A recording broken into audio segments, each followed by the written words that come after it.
Now I'm just going to talk really briefly about the Archaeans. And really the only thing that I'm going to say is that they tend to live in extreme environments.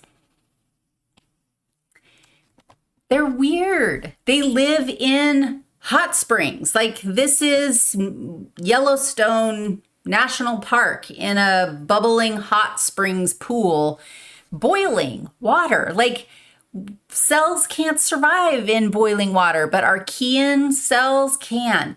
Their cell membranes are unique. They have tougher cell membranes. I actually was talking to my kid about I don't know, I was reading something about the Archaean cell membrane, and I was like, oh, this is really cool. This is interesting.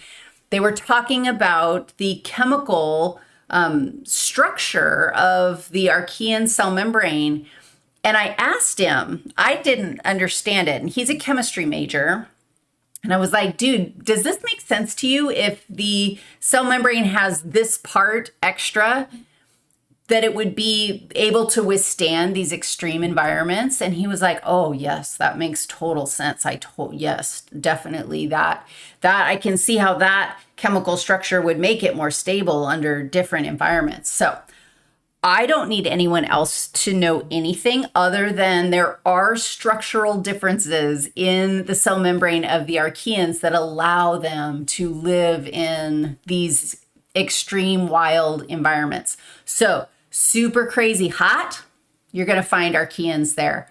Crazy salty. Like if you think back to our conversations about osmosis, if you put a cell in a really, really, really salty environment, the water from the cell is actually going to leave. Like the cell is going to become dehydrated in that really salty extracellular fluid.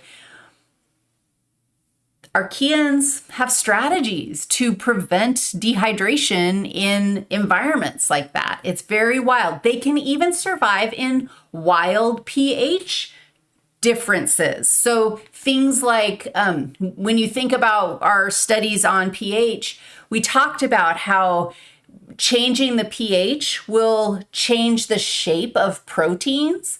And you're like, everything you do, all cells function because of proteins, which are little machines doing the work of the cell. And if you throw a cell or any protein into a really acidic pH or a really basic pH, down in the under 7s or over 7s, this proteins are going to denature. Archaeans are like, let's go. Bring it on. I can handle the crazy temperature. I can handle crazy salinity. I can handle crazy pH. Let's go. Humans, of course, are like, oh, Archaeans have these really cool capacities to work in these environments. What can we do with those capacities? And they're looking at the enzymes and the various molecular machines that Archaeans have to try to figure out, like, can we use this in some way? Because it's wild. That's it. We know that they live in extreme environments. We know that they're more closely related to us than they are to bacteria, which is odd because they are also prokaryotes. Let's talk about the event that took place, however many billions of years ago, that we went from being prokaryotes to being eukaryotes. And that event was called endosymbiosis.